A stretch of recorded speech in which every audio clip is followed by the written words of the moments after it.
और ये क्लास जो है डेली सुबह आपकी चलती है 11 बजे। चलिए, सभी को नमस्ते, सभी को राधे राधे, सभी को जय हिंद, सभी को वंदे मातरम। हाँ, एक बार देखिए सभी लोग वॉइस वगैरह चेक कर लीजिए। हाँ, एक बार देखिए सभी लोग वॉइस वगैरह चेक कर लीजिए। क्लियर है, चलिए बहुत बढ़िया, क्लियर आवाज आ रही है। चलिए, क्वेश्चन नंबर देखिए आपकी स्क्रीन पे। पहला नंबर आपसे पूछा गया है, राजा राम मोहन राय के संबंध में निम्नलिखित में से असत्य कथन की पहचान आपको करना है। चार विकल्प में से आपका एक गलत है, बाकी जब आपके तीन सही है, तीन सही वाले आपको नहीं बता, जो गलत है वो वाला आपको बताना है। पहला विकल्प लिखा हुआ है, उन्होंने 1812 में उर्दू भाषा में अपनी प्रसिद्ध पुस्तक अयक्वेश्वरवादियों को उपहार लिखा था, है ना। अयक्वेश्वरवादियों को उपहार लिखा था, इनकी प्रसिद्ध पुस्तक है। क्या ये उर्दू भाषा में 1812 में लिखी गई थी? पहली बात तो ये उर्दू भाषा में लिखी नहीं गई थी, है ना, उर्दू भाषा में नहीं लिखी गई थी। ये आपकी फारसी भाषा में लिखी गई थी। कौन सी भाषा में लिखी गई थी? फारसी। तो पहला तो आपके यहीं से गलत हो गया। दूसरा यहाँ पे गलत है, 1812 में नहीं, ये आपकी लिखी गई थी आपकी 1809 में। ठीक है ना। तो ये विकल्प जो है पूरी तरीके से आपका गलत दिखा हुआ है, बाकी सब आपके सही हैं। उन्होंने 1820 में प्रीसेप्ट्स ऑफ जीसस नामक पुस्तिका प्रकाशित की थी, ये भी बात सही है। उन्होंने 1825 में वेदांत कॉलेज की स्थापना की गई थी, ये भी सही है। और 1817 में डेविड हेयर के साथ मिलकर कलकत्ता में हिंदू विश्वविद्यालय की स्थापना की, बाकी सब आपके सही थे। चलिए आगे बढ़ते हैं। और यहाँ पर आपसे पूछा गया, ब्रह्म समाज के प्रथम मंत्री कौन थे? मंत्री का मतलब है कि ब्रह्म समाज के आपको संस्थापक बताना है ना। तो नहीं नहीं, मंत्री पूछा, संस्थापक नहीं। ब्रह्म यहाँ पर बताइए प्रथम मंत्री कौन थे आपके, है ना। यहाँ पर देखिए आपको जवाब देना है, राइट आंसर क्या होगा? आर्य समाज के स्वामी दयानंद सरस्वती है ना। ये भी कई बार पूछा गया है कि आर्य समाज के संस्थापक कौन है।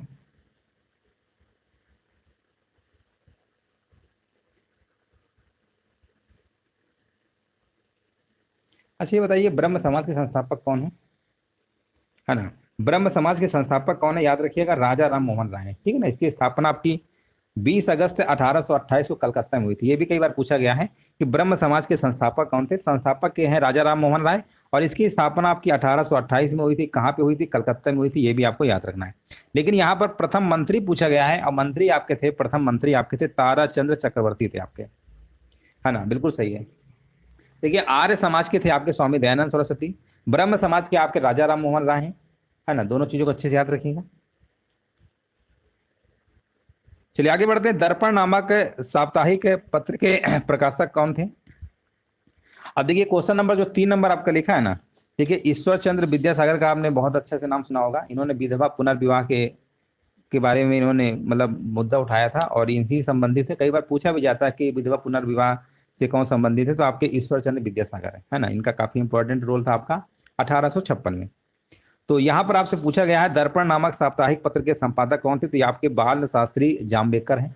याद रखिएगा, बाल शास्त्री जाम्बेकर। ऑप्शन नंबर आपका यहाँ पर बी नंबर बिल्कुल करेक्ट आंसर आपका यहाँ पर हो जाएगा। वेद त्रयी के अंतर्गत निम्नलिखित में से किसे शामिल नहीं किया जाता है, आपको बताना है। यहाँ पर राइट आंसर आपका क्या होगा? हाँ, बिल्कुल सही बात है। राजा राम मोहन राय ने ब्रह्म समाज की स्थापना किया था 1828 में, और कहाँ पे? कलकत्ता में किया था। यहाँ पर बताइए, वेद त्रयी के अंतर्गत निम्नलिखित में से किसे शामिल नहीं किया जाता है? तो यहाँ पर जो आपका लिखा है ना, अथर्ववेद। सबसे पुराना वेद आपका ऋग्वेद होता है, ऋग्वेद है ना। ऋग्वेद सबसे पुराना वेद है। ये भी कई बार पूछा गया है, सबसे प्राचीन वेद कौन सा है। कई बार एग्जामों में प्रश्न पूछा जा चुका है। तो ऋग्वेद यहाँ पे क्या होगा? आपका बिल्कुल करेक्ट आंसर आपका यहाँ पर हो जाएगा। अच्छा, एक प्रश्न और बनता है इसमें, आपको याद होगा अगर। प्रश्न पूछा जाता है कि धार्मिक संस्कारों से संबंधित कौन सा वेद है? धार्मिक संस्कारों, है ना, ये कई बार प्रश्न पूछा भी गया है। धार्मिक संस्कारों संबंधित कौन सा वेद है? तो वो आपका यजुर्वेद होता है। ठीक है ना। धार्मिक संस्कारों संबंधित वेद कौन सा है? धार्मिक संस्कारों से यजुर्वेद आपका है, याद रखिएगा। हाँ। और ऋग्वेद में कितनी सूक्तियां हैं? सूक्तियां कई बार पूछा गया, कितनी सूक्तियां हैं? सूक्ति हैं तो 1028 हैं, है ना। ऋग्वेद में कितनी सूक्तियां हैं? 1028 है, ये भी आपको याद रखना है। और एक प्रश्न और बनता है, वेद से ही बनता है। किस वेद में सभा और समिति को प्रजापति की दो पुत्रियां कहा गया है? तो वो आपका कहा गया है अथर्ववेद में। वो आपका कहा गया है अथर्ववेद में कहा गया है। अथर्ववेद को एक और प्रश्न बनता है, याद रखिएगा, बहुत इंपॉर्टेंट प्रश्न आपको बता रहे हैं। प्रश्न पूछा जाता है कि किस वेद में सभा और समिति को प्रजापति की दो पुत्रियां कहा गया है? तो आपका अथर्ववेद आपका आंसर होगा। संगीत वगैरह आपका सामवेद में देखने को मिलता है। अगला प्रश्न है, जय संहिता तथा सत्य सहस्त्र संहिता निम्नलिखित में से किस ग्रंथ को कहा जाता है? 5 नंबर में आपको बताना है, तो यहाँ पर आंसर आपका हो जाएगा महाभारत, है ना। महाभारत और रामायण आप जानते ही हैं, वेद व्यास के द्वारा रचित महाभारत है और वाल्मीकि जी के द्वारा आपका रामायण है। महाभारत में कुल कितने पर्व हैं आपको बताना है। महाभारत में अगर हम कुल पर्व की बात करेंगे तो आपके कितने पर्व हैं? आपके 18 पर्व हैं। ऑप्शन नंबर आपका 20 सही होगा। इंपीरियल गजेटियर के संकलनकर्ता कौन थे? यहाँ पर आपको बताना है इंपीरियल गजेटियर के संकलनकर्ता कौन है, तो यहाँ पर आपका आंसर हो जाएगा विलियम हंटर, है ना। ऑप्शन आपका यहाँ पर क्या होगा? विकल्प नंबर आपका ए नंबर राइट आंसर आपका होगा। यहाँ पर देखिए आपसे पूछा गया सूची फर्स्ट और सूची सेकंड को सुमेलित करिए। हाँ बहुत बढ़िया, बिल्कुल सही जवाब दिया गया है। यहाँ पर देखिए सूची फर्स्ट और सूची सेकंड को सुमेलित करना, east India association, Indian association, Poona सार्वजनिक सभा और बॉम्बे प्रेसिडेंसी एसोसिएशन, ये आपके दिए गए हैं और आपको सुमेलित करके बताना आंसर यहाँ पर क्या होगा। ईस्ट इंडिया जो एसोसिएशन है इसकी स्थापना की अगर हम बात करेंगे तो 1800 कितना है आपका 66 है, तो ये तो आपका 1866 हो गया। और यहाँ पर इंडियन एसोसिएशन की बात करेंगे आपका 1876 है। 1876 कहाँ पे लिखा हुआ है? ऑप्शन नंबर यहाँ पे यानी पहला ही है आपका है, तो यानी ए का तीसरा और बी का पहला, ए का तीसरा और बी का पहला कहाँ पे लिखा हुआ है? तो आप कहेंगे ये तो विकल्प आपका सी नंबर पे लिखा हुआ है, यानी 8 नंबर का जिनका भी जवाब सी है ना। बॉम्बे प्रेसिडेंसी एसोसिएशन आपकी है 1885 है। पूना सार्वजनिक सभा की बात करेंगे आपका 1870। आंसर आपका बिल्कुल सही, सी नंबर आपका है।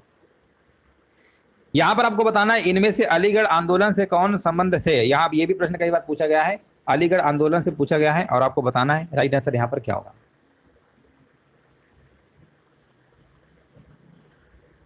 9 नंबर का देखिए जवाब हमारे बीच आ चुका है और सैयद अहमद खान, चिराग अली, हुसैन अली, सिवली नुमानी सभी के सभी हैं। आंसर लगाना पड़ेगा विकल्प नंबर डी। विकल्प नंबर डी आपका यहाँ पर बिल्कुल करेक्ट आंसर आपका यहाँ पर हो जाएगा।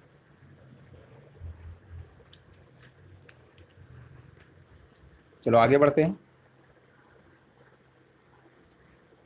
राजनीतिक स्वतंत्रता किसी भी राष्ट्र की प्राण वायु है, ये कथन किससे संबंधित है? राजनीतिक जो है स्वतंत्रता किसी भी राष्ट्र की प्राण वायु है, ये कथन किससे संबंधित है? आंसर क्या होगा आपको बताना है।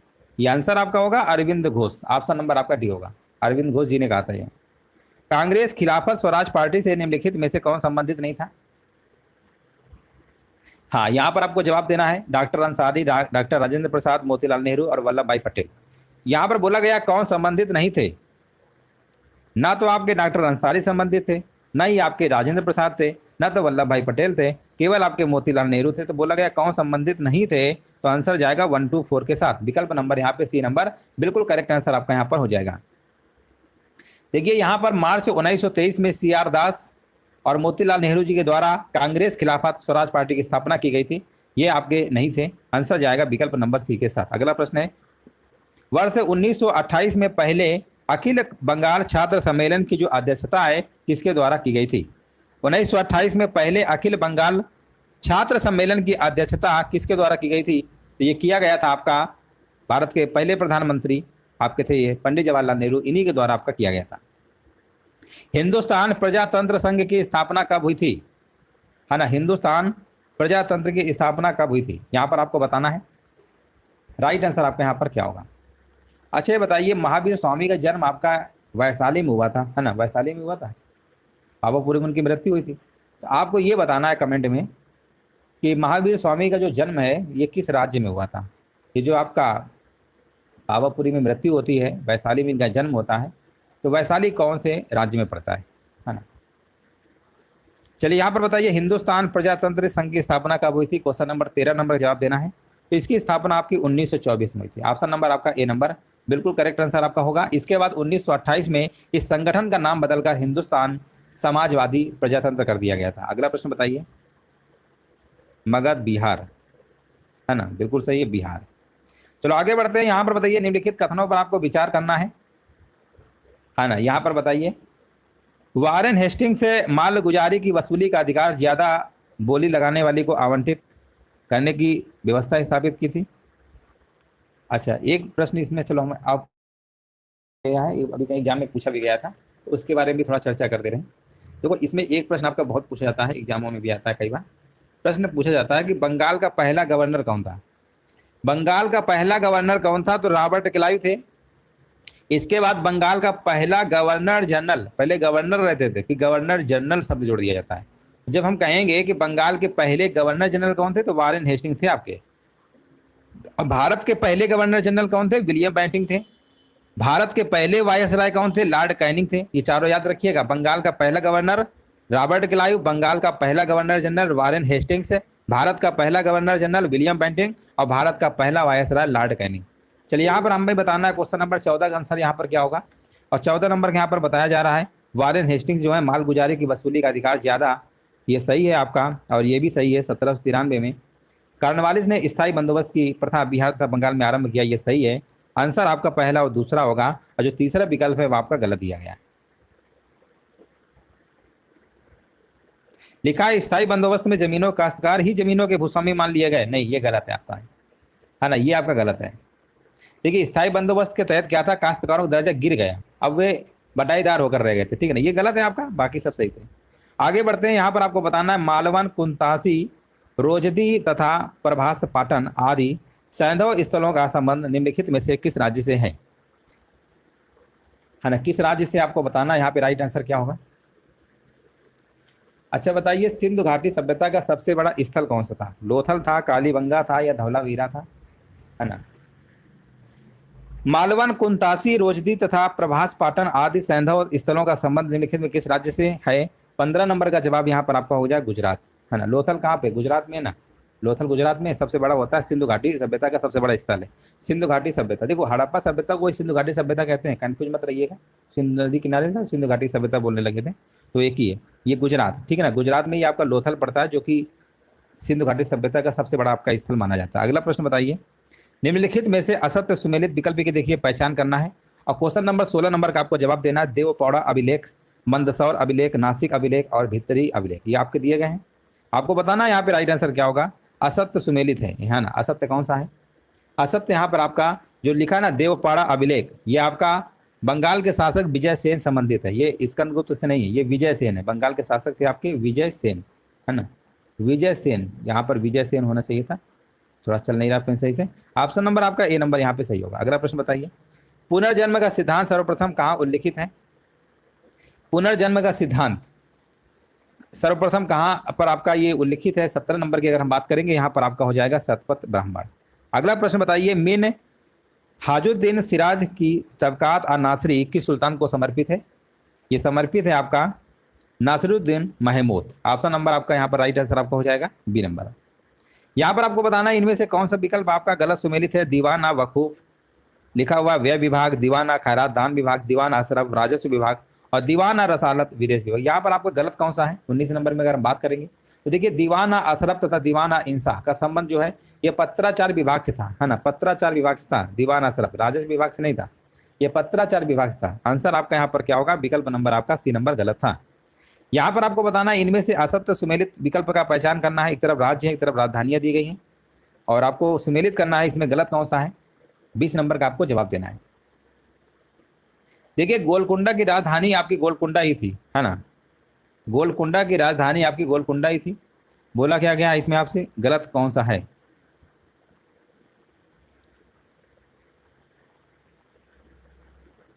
हाँ देखो गोलकुंडा की राजधानी गोलकुंडा थी, आलिचपुर नहीं थी। आलिचपुर तो ये बरार की राजधानी थी। किसकी थी? बरार की थी, इसलिए यही वाला आपका गलत है। गोलकुंडा की राजधानी गोलकुंडा थी, सेम थी, है ना, बिल्कुल याद रखिएगा।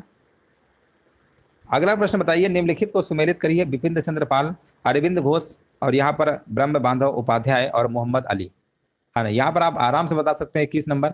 विपिन चंद्र पाल जो है ये न्यू इंडिया से संबंधित है, तो यहाँ पर आपका न्यू इंडिया हो जाएगा, पहला ही आपका ए नंबर का पहला होगा। और अरविंद घोष की बात करेंगे, वंदे मातरम पत्रिका इन्होंने प्रकाशित की थी, तो यहाँ पर आपका अरविंद घोष वंदे मातरम, यानी ए का पहला अब बी का तीसरा, ए का पहला बी का तीसरा, ए का पहला बी का तीसरा, 1 3 4 2 आपका मैच कर रहा है। ऑप्शन जाएगा सी नंबर के साथ। बाकी मोहम्मद अली की बात करेंगे, यहाँ पर कामरेड इनका है आपका, बाकी ये आपका इस तरीके से हो जाएगा। केंद्र सरकार के प्रत्यक्ष कर में कौन शामिल नहीं है अगर हम बात करेंगे तो यहाँ पर आपको जो लिखा है ना केंद्रीय उत्पाद शुल्क है, ठीक है ना। केंद्रीय उत्पाद शुल्क जो है आपका ये क्या है कि देखिए केंद्रीय उत्पाद शुल्क, केंद्रीय बिक्री कर, सीमा शुल्क, सेवा कर, ये सब जीएसटी सब आपके क्या, ये आप प्रत्यक्ष कर होते हैं आपके। ऑप्शन आपका जाएगा डी के साथ। हाँ बहुत बढ़िया, बिल्कुल ये सब प्रत्यक्ष कर आपके होते हैं। चलो आगे बढ़ते हैं। भारतीय पूंजी बाजार में मुख्य नियंत्रक का कार्य कौन सा संगठन करता है? 24 नंबर में आपको बताना है। तो ये करता है आपका, हाँ बिल्कुल देखिए सही आंसर आपका दिया गया है। भारतीय पूंजी बाजार में मुख्य नियंत्रक का कार्य कौन संगठन करता है? आंसर आपका यहाँ पर पहले विकल्प आपका हो जाएगा भारतीय प्रतिभूति एवं विनिमय बोर्ड। ऑप्शन नंबर आपका ए नंबर राइट आंसर आपका होगा। निम्नलिखित में से कौन सा सही सुमेलित नहीं है? एक तरफ आयोग समिति दी गई है, दूसरी तरफ आपके विषय कार्य दिए गए हैं और आपको बताना है इनमें सुमेलित कौन सा नहीं है। खुसरो समिति, दांतेवाला समिति, है ना, इस तरीके से आपकी समितियां दी गई हैं। तो आप कहें कौन सुमेलित नहीं है, तो यहाँ पर ये तो आपका सही है, कृषि ग्रामीण संबंधित है आपका खुसरो समिति। दांतेवाला समिति भी आपका बेरोजगारी अनुमान संबंधित था। एस तारापोर समिति रुपए की पूंजी खाते में परिवर्तनीय था। लेकिन जो आपका ये लिखा हुआ है ना आबिद हुसैन समिति बीमा सुधार, ये आपका सुमेलित नहीं है। ऑप्शन नंबर आपका यहाँ पर डी नंबर राइट आंसर आपका यहाँ पर हो जाए। ये लघु उद्योगों के विकास संबंधित थी, है ना, ये आपकी लघु उद्योगों के विकास संबंधित थी, बीमा सुधार से आपकी नहीं थी। यहाँ पर भी आपको बताना है इनमें से कौन सा सुमेलित नहीं है, 26 नंबर में बताना है। तो देखिए रजत क्रांति, ये तो चलो पता चल रहा है, स्वर्ण क्रांति आपका जूट उत्पादन हो गया, रजत रेशा कपास हो गया, हाँ, धूसर क्रांति उर्वरक। लेकिन ये रजत क्रांति जो है ना, ये झींगा उत्पादन संबंधित थोड़ी होती है। रजत क्रांति होती है अंडा मुर्गी उत्पादन संबंधित होती है, अंडा और मुर्गी उत्पादन संबंधित होती है। तो ऑप्शन नंबर तो आपका सी नंबर गलत दिया गया था। यहाँ पर आपको बताना है इनमें से मांग प्रेरित मुद्रास्फीति के कारण क्या है। यहाँ पर आपको रीजन बताना है। 28 नंबर का जवाब यहाँ पर क्या होगा? तो यहाँ पर आपका पहला विकल्प लिखा है जनसंख्या वृद्धि, ये तो आपका है। सार्वजनिक व्यय में वृद्धि, ये भी आपका है। कच्चे माल की लागत में वृद्धि, ये आपका नहीं है। नगरीकरण में वृद्धि, ये भी है। बैंकों के द्वारा आधिकारिक ऋण वितरण, ये भी सही है। यानी आंसर जाएगा 1 2 4 5 के साथ। 28 नंबर का बी नंबर आपका सही होगा। यहाँ पर आपको बताना है इनमें से कौन सा सुमेलित नहीं है। एक तरफ आयोग है, समितियां हैं, दूसरी तरफ विषय कार्य है।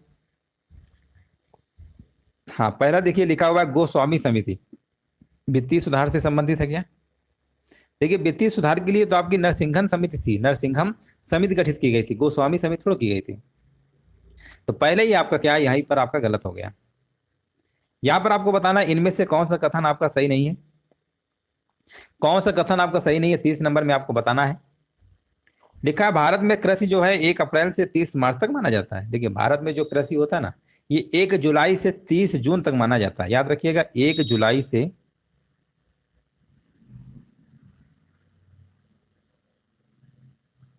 30 जून तक माना जाता है, ठीक है ना। तो आंसर आपका यहाँ पर सी नंबर वाला आपका गलत है। यहाँ पर आपको बताना है इनमें से कौन सा कथन असत्य है। असत्य वाला आपको बताना है, असत्य कौन सा है 31 नंबर में।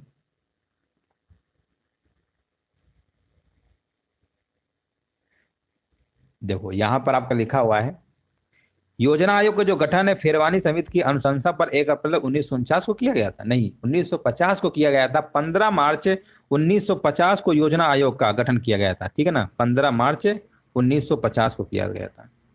अब तो आपको सभी को पता है कि योजना आयोग जो है इस खत्म कर दिया गया और फिर 1 जनवरी 2015 को नीति आयोग इसकी जगह आ गया, है ना, नीति आयोग आ गया। तो आंसर आपका यही वाला गलत था, बाकी सब आपके सही दिए गए हैं। बाकी सब आपके सही हैं। हाँ, बाकी देखिए सारे विकल्प आपके सही हैं। सातवीं अनुसूची में संवर्धित सूची है, बता चुके हैं। और यहाँ पर भारत में नियोजन की जो प्रेरणा है संविधान की प्रस्तावना तथा नीति निर्देश तत्वों में मिलती है, बात सही है। बाकी सब आपके सही है। यहाँ पर आपको बताना है इनमें से कौन सा युग्म आपका सही सुमेलित नहीं है। कौन सही सुमेलित नहीं है? ओपन जनरल लाइसेंस है, ट्राइसेम है, थोक मूल्य सूचकांक है, नगद रिजर्व अनुपात है, इस तरीके से आपके दिए गए हैं। और आपको बताना है इनमें कौन सुमेलित नहीं है। 32 नंबर की अगर हम बात करेंगे तो थोक मूल्य सूचकांक लिखा है राजकोषीय नीति, ये आपका सुमेलित नहीं है। देखिए थोक मूल्य सूचकांक का जो संबंध है आपका मुद्रा स्फीति से है। किससे है? मुद्रा स्फीति से है। कई बार प्रश्न पूछा गया है, याद रखिएगा। 32 नंबर का आपका सी नंबर वाला विकल्प आपका रॉन्ग दिया गया है। यहां पर आपको बताना है इनमें से कौन सा कथन आपका असत्य है। 33 नंबर में आपको बताना है असत्य कौन सा है। हाँ, यहां पर देखिए लिखा हुआ है मानव विकास सूचकांक के अंतर्गत 5 संकेतकों को शामिल किया गया है।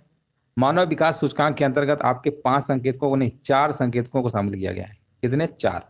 कौन कौन से हैं? जीवन प्रत्याशा सूचकांक, शिक्षा सूचकांक, आय सूचकांक और स्वास्थ्य। यानी टोटल आपके 4 संकेतकों को शामिल किया गया है, 5 को नहीं किया गया है। यही आपका गलत है, बाकी सब आपके सही है। बाकी सब आपके सही है।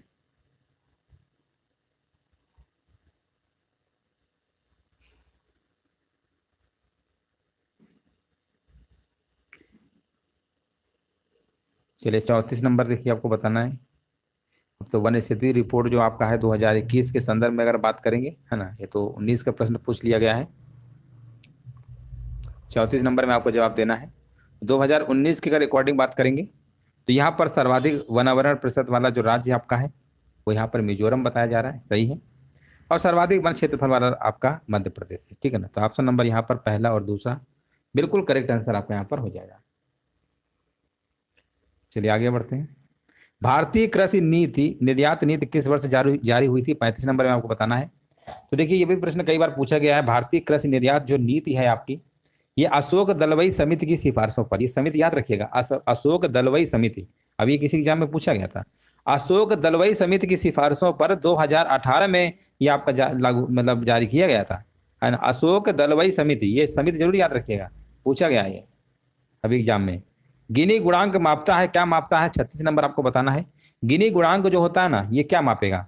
ये मापता है आय की असमानता को, ठीक है ना, आय असमानता को मापता है। निम्नलिखित कथनों पे बताना है कौन सा कथन आपका असत्य है। 37 नंबर में आपको बताना है कौन सा कथन आपका असत्य है ना। यहाँ पर असत्य बताइए 37 नंबर का। तो यहाँ पर जो लिखा हुआ है ना 37 नंबर लिखा हुआ है, यहाँ पर बी नंबर को ध्यान से देखिए, लिखा हुआ है विभेदीकृत ब्याज योजना का उद्देश्य सार्वजनिक क्षेत्र के उद्योगों के लिए रियायती ऋण प्रदान करना था। देखिए विभेदीकृत ब्याज दर योजना को केंद्र सरकार के द्वारा 1972 में प्रारंभ किया गया था और इसका उद्देश्य क्या था? समाज के कमजोर वर्गों को रियायती दर पर ऋण उपलब्ध कराना, ठीक है ना। तो यहाँ पर उद्योग रियायती लिख रखा है, गलत है आपका, ऑप्शन नंबर आपका बी होगा। यहाँ पर आपको बताना है कौन सा कथन आपका सही नहीं है। 38 नंबर में आपको बताना है, लिखा हुआ है नेशनल प्लानिंग कमेटी का गठन 1938 में सुभाष चंद्र बोस के निर्देशन में किया गया था, बिल्कुल बात सही है। गांधीवादी अर्थशास्त्री श्रीमन नारायण अग्रवाल के द्वारा गांधीवादी योजना को वर्ष 1944 में प्रतिपादित किया, ये भी सही है। और रोलिंग प्लान का जो सुझाव है एडम स्मिथ ने दिया था, ये आपका गलत है। 38 नंबर का सी नंबर गलत है। ये आपका सुझाव दिया गया था गुरनार मिर्डल के द्वारा दिया गया था। उनका नाम क्या था? गुरनाल मिर्डल था, ना कि एडम स्मिथ था। यही वाला गलत है, बाकी सब आपका सही है। अगला प्रश्न बताइए, इनमें से सूची फर्स्ट और सूची सेकंड को सुमेलित करना है। एक तरफ संस्था दी गई है, दूसरी तरफ आपको स्थापना वर्ष दिए गए हैं। आपको मिलान करना है कि भारतीय औद्योगिक साख एवं निवेश निगम की स्थापना कब हुई थी और भारतीय औद्योगिक विकास बैंक की स्थापना कब हुई थी। इस तरीके से आपको 39 नंबर का कमेंट करना है। 39 नंबर का देख लीजिए जवाब यहाँ पर किसका आ रहा है। देखिए भारतीय औद्योगिक साख एवं निवेश की अगर स्थापना की बात करते हैं, इसका मतलब होता है आईसीआईसीआई बैंक का नाम सुना है ना, इसी को बोलते हैं भारतीय औद्योगिक साख एवं निवेश निगम, ठीक है ना। इसकी स्थापना आपकी 1955 में होती है। इसकी स्थापना आपकी 1955 में होती है। इसी को हम बोलते हैं आईसीआईसीआई बैंक, ठीक है ना। आईसीआईसीआई बैंक आपने सुना ही होगा। अब भारतीय जो औद्योगिक विकास बैंक लिखा हुआ है ना, ये आपका आईडीबीआई होता है। कौन सा होता है? आईडीबीआई होता है। इसकी स्थापना आपकी 1964 में होती है। अब आप मिला सकते हैं ए का चौथा अब बी का पहला कहाँ पे है, तो आप कहेंगे ए का चौथा बी का पहला, तो ऑप्शन नंबर डी में आपका है। अगला प्रश्न है, निम्नलिखित कथनों में आपको बताना है कौन सा कथन आपका सत्य नहीं है। 40 नंबर में आपको बताना है कौन सा कथन आपका सत्य नहीं है। पृथ्वी पर सबसे पुराना जीव नीलहरी शैवाल है, सही है। मेंडल ने वंशागत, ये भी सही है। डायनासोर में से जो एक युग में रह रहे थे, बिल्कुल सही है। यहाँ पर ये वाला गलत है। लिखा हुआ है जीवों में आनुवंशिक लक्षण संतान में राइबोसोम के द्वारा संचालित होते हैं, तो गलत है आपका। जीवों में आनुवंशिक लक्षण का एक पीढ़ी से दूसरी पीढ़ी में संचरण गुणसूत्रों के द्वारा होता है, क्रोमोसोम के द्वारा होता है, राइबोसोम के द्वारा नहीं होता। राइबोसोम तो आपका प्रोटीन के एक तरीके से फैक्ट्री को बोलते हैं। चूहे मारने की दवा में कौन सा रसायन तत्व प्रयुक्त होता है? 41 नंबर। चूहे मारने की दवा में आपका होता है जिंक फास्फाइड, याद रखिएगा, जिंक सल्फाइड नहीं, जिंक फास्फाइड होता है। चूहे मारने की दवा में जिंक फास्फाइड का प्रयुक्त होता है रसायन। कौन सा पौष्टिक तत्व अस्थि दांतों के निर्माण एवं मजबूती के लिए आवश्यक नहीं है? 42 नंबर में आपको बताना है। तो यहाँ पर आपका फ्लोरीन, फास्फोरस, कैल्शियम सब है, लेकिन आयोडीन थोड़ा होता है। आयोडीन की कमी से घेंघा रोग हो जाता है। यहाँ पर आपको बताना है इन कथनों पर आपका कौन सा कथन असत्य है। डेंगू बुखार में मानव शरीर में हीमोग्लोबिन की कमी हो जाती है ना, ये तो गलत लिखा है। डेंगू बुखार आता है तो हीमोग्लोबिन कम होता है, प्लेटलेट्स कम हो जाती है। कई बार आपने देखा होगा जब डेंगू बुखार आ जाता है तो कहते हैं प्लेटलेट्स कम हो गई, प्लेटें कम हो जाती है ना, प्लेटलेट्स जिसको कहते हैं, तो वो कमी होता है। हीमोग्लोबिन कह रहे हैं कम हो जाता है, बिल्कुल गलत लिखा है, बाकी सब सही है। हाइड्रोफोबिया जिसे राइबोज रोग, कुत्ता पागल कुत्ता काट लेता है तो राइबीज हो जाता है ना, हाइड्रोफोबिया, पागल कुत्तों से बचिए। अगला प्रश्न है, पोलियो के विषाणु, दूषित भोजन, ये सब सब सही है, सब सही है। चलो आगे बढ़ते हैं। रेशम कीड़ा जीवन चक्र के किस चरण में वाणिज्यिक तंतु पैदा करता है? 44 नंबर में आपको बताना है। यहाँ पर आपका हो जाएगा कोशिश। 44 का बी नंबर आपका बिल्कुल सही आंसर आपका है। यहाँ पर आपको बताना है इनमें से कौन सा कथन आपका असत्य है। लिखा हुआ इंसुलिन पैंक्रियास से स्रावित होता है। हाँ होता है, बात तो सही है, इंसुलिन पैंक्रियास से स्रावित होता है। मानव शरीर में अग्न्याशय ग्रंथि अंतःस्रावी एवं बहिस्रावी दोनों ही प्रकार की ग्रंथि है। ये भी बात सही इन्होंने बोली है। अगला बोला है स्त्रियों में रजोनिवृत्ति के पश्चात टेस्टोस्टेरोन हार्मोन का उत्पादन समाप्त हो जाता है। ये कैसी बात इन्होंने बोल दी, ये तो गलत बोल दिया। देखिए महिलाओं के मुख्य हार्मोन्स क्या होता है, एस्ट्रोजन व प्रोजेस्टेरॉन होता है ना, ये तो आपको पता ही होगा। तो ये क्या होता है, हाँ तो बोला कौन सा असत्य है, रजोनिवृत्ति के पश्चात टेस्टोस्टेरोन हार्मोन का उत्पादन समाप्त हो जाता है। 45 नंबर में बताइए क्या होगा।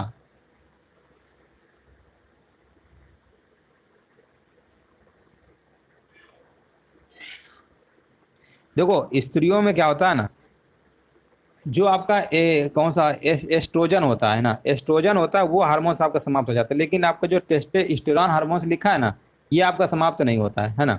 तो आपका यही वाला आपका गलत दिया है ना। ये टेस्टोस्टेरोन तो आपका हार्मोन जो है पुरुषों में पाया जाता है, ठीक है ना, पुरुषों में पाया जाता है। तो पहली बात तो आपका यही गलत है, उत्पादन समाप्त हो जाता है, गलत आपका होगा। चलो आगे बढ़ते हैं। निम्नलिखित में से कौन मानव गुर्दे का कार्य नहीं है, मानव गुर्दे कार्य कौन सा नहीं है आपको बताना है। तो आप कहेंगे यहाँ पर जो ऑप्शन नंबर आपका बी लिखा हुआ है ना, रक्त में शर्करा की मात्रा का नियंत्रण, ये गुर्दे काम नहीं होता है, ठीक है ना। ऑप्शन नंबर आपका यहाँ पर राइट आंसर आपका हो जाएगा। ठीक है, रक्त के शर्करा की मात्रा का नियंत्रण करने में गुर्दे कोई रोल ही नहीं रहता है, ठीक है ना। चलो आगे बढ़ते हैं। छपाई कार्य में प्रयुक्त स्याही निम्नलिखित में से किसके अपघटन से प्राप्त होती है। छपाई कार्य में ये आपका हो जाएगा मेथेन। ऑप्शन नंबर आपका सही आंसर आपका ए नंबर बिल्कुल करेक्ट आंसर आपका यहाँ पर हो जाएगा। छपाई की स्याही बनाने के लिए किया जाता है। अगला प्रश्न बताइए, निम्नलिखित कथनों पर बताइए कौन सा कथन आपका असत्य दिया गया है। 48 नंबर में बताना है असत्य कौन सा है। लिखा हुआ रेडान गैस प्रकृति में नहीं पाई जाती है, जिसका उपयोग कैंसर चिकित्सा में होता है। ये तो प्रकृति में नहीं पाई जाती, बात तो सही है, और इसका उपयोग कैंसर में, तो बात सही बोली है। प्रकाशित सजावट तथा विज्ञापन हेतु विसर्जन नलिकाओं में नियान गैस का उपयोग किया जाता है ना, नियान गैस का क्या उपयोग किया जाता है, ये भी बात सही बोली है। गोताखोर पानी में श्वास हेतु नाइट्रोजन एवं फ्रियान गैस का उपयोग करते हैं। देखिए गोताखोर पानी के भीतर सांस लेने के लिए ऑक्सीजन और हीलियम गैस, ऑक्सीजन और हीलियम कहते हैं, नाइट्रोजन फ्रियान कब से यूज करने लगे, यही गलत है, ऑक्सीजन और हीलियम गैस का योग। हाँ नियान तो आपकी ट्यूबलाइट वगैरह में गैस भरी होती है ना, और फ्रियान गैस तो आपने देखा होगा फ्रिज वगैरह से निकलती है, ये गैसें तो ले ही नहीं जा सकते। ऑप्शन नंबर आपका सी नंबर गलत दिया गया था। किस शारीरिक प्रक्रम में थ्राम्बिन का संबंध है, 49 नंबर आपको बताना है। हाँ शारीरिक प्रक्रम जो होता है रक्त जमाव से थ्राम्बिन का संबंध, 49 नंबर का डी रक्त जमाव। थ्राम्बिन रक्त में उपस्थित एंजाइम होता है, ठीक है ना। चलो आगे बढ़ते हैं। इनमें से कौन सा रोग केवल वंशानुगत संचालित होता है। वंशानुगत की बात करेंगे तो आपका हीमोफीलिया लिखा है ना, हीमोफीलिया, हीमोफीलिया वांशिक बीमारी होती है ना। हो सकता है ये लोग पहली बार का नाम सुन रहे हैं, हीमोफीलिया तो सुना ही होगा। तो हीमोफीलिया जो बीमारी होती है आनुवंशिक बीमारी होती है, पैतृक रक्तस्राव या हीमोफीलिया इसी को बोलते हैं, जो सामान्यतया पुरुषों में होती है एवं औरतों के द्वारा फैलती है ना, पुरुषों को तो होती है औरतों के द्वारा फैलती है। हीमोफीलिया रक्त में हाँ थ्राम्बोप्लाटिन नामक पदार्थ की कमी से होता है। चलो 50 नंबर का आपका ए नंबर होगा। याद रखिएगा कौन सा रोग केवल वंशानुगत संचालित होता है, हीमोफीलिया। यहाँ पर आपका ऑप्शन नंबर आपका ए नंबर बिल्कुल करेक्ट आंसर आपका यहाँ पर हो जाएगा। इस तरीके से यहाँ पर आपके टॉप 50 प्रश्न कंप्लीट हो गए हैं। डेली क्लास आपकी चलती है सुबह 11 बजे। सेशन अच्छा लगा हो तो वीडियो को सभी लोग लाइक शेयर कर दीजिएगा। सभी को धन्यवाद, सभी को जय हिंद।